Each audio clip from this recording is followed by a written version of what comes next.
2 hours of training every Saturday.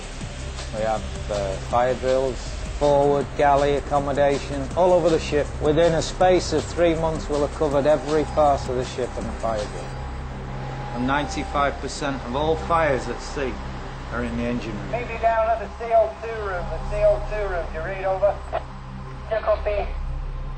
Each week, the Atlanta's crew carry out an intensive fire drill. A fire in the engine room is the most dangerous of all and cannot be fought with water.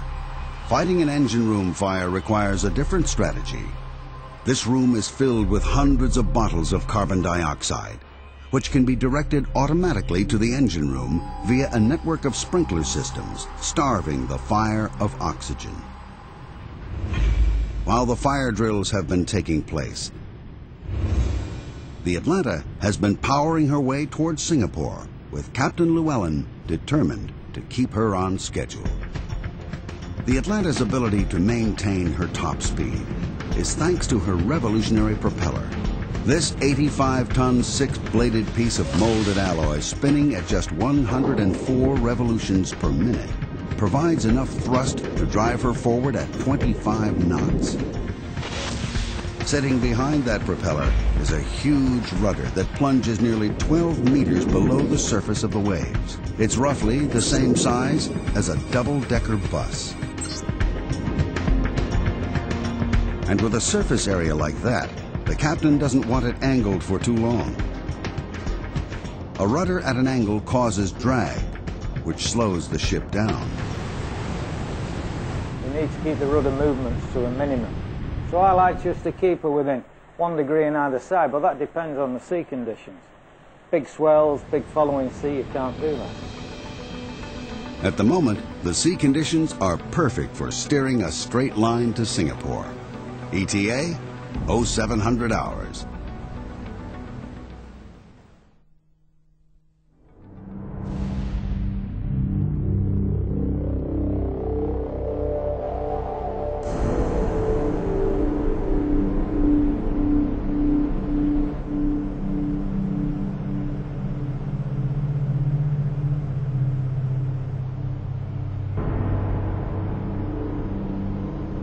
The first sign that the Atlanta's getting closer to port is the sudden increase in sea traffic.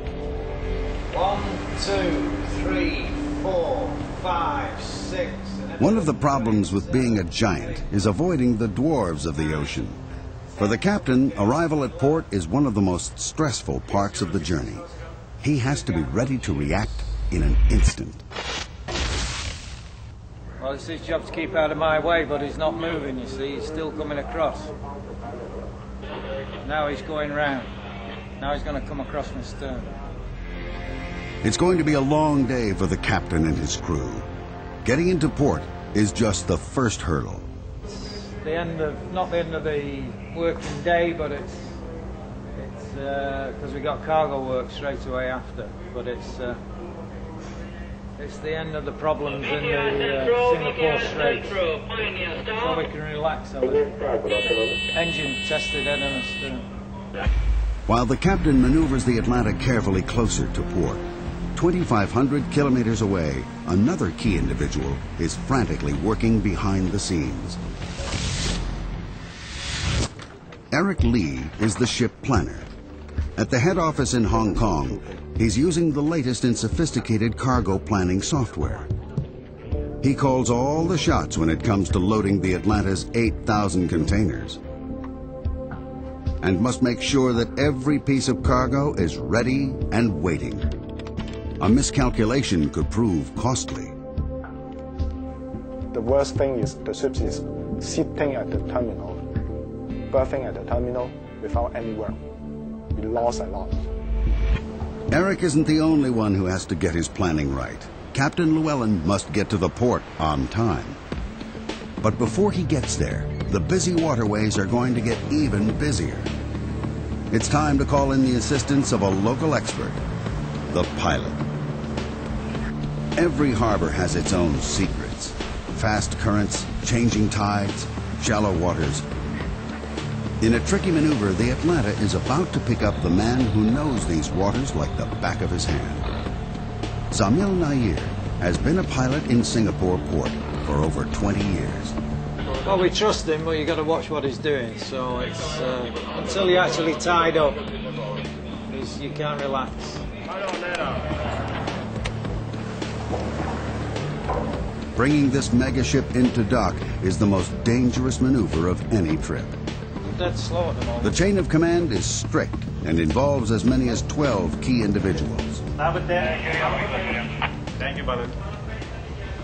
Basically, I'm working closely with the captain, ship's captain, and he's using my expertise in ship handling and local knowledge to get the ship alongside. 314, steady, sir. Thank you. Dead slow ahead. Dead slow ahead. Sea Labrador, Pilot Labrador. We've got a tug coming out there. It's going to be made fast at the stern on the port quarter. This tug is about 4,000 horsepower and it's a fairly big, powerful tug. So basically I'm going to swing the ship around to starboard and then backing down into the berth. Stop engines. Stop engine. With main engines stopped, the tugboat Labrador is tied to the stern of the Atlanta on the port side. Then it's dead slow ahead. Atlanta bridge, gangway ready. Okay, Tango 1, OCL. Tango 1. Will be starboard side, long side, bridge to bow, 249 meters. 249. Okay, I see one of your crane is down. Can you check on the crane, please? Okay. The bigger the ship, the smaller the space, pilot. Yep. The bigger the ship, the smaller the space. Stop engines. Stop engine. Okay, Labrador, increase the full power. Yeah. At the stern is the Labrador, a 4,000 horsepower tug. Up front, the Atlanta's huge electric-driven bow thruster adds another 3,350 horsepower. All up, the pilot has over 7,000 horsepower at his command. By combining the pull of the Labrador at the stern and the power of the bow thruster, the pilot cleverly spins the Atlanta into position. When the spinning is over, it's time for some precision parking. Okay, Labrador, slow to port, Labrador. It's the ultimate shoehorning exercise. Dead slow ahead. Dead slow. There's no margin for error.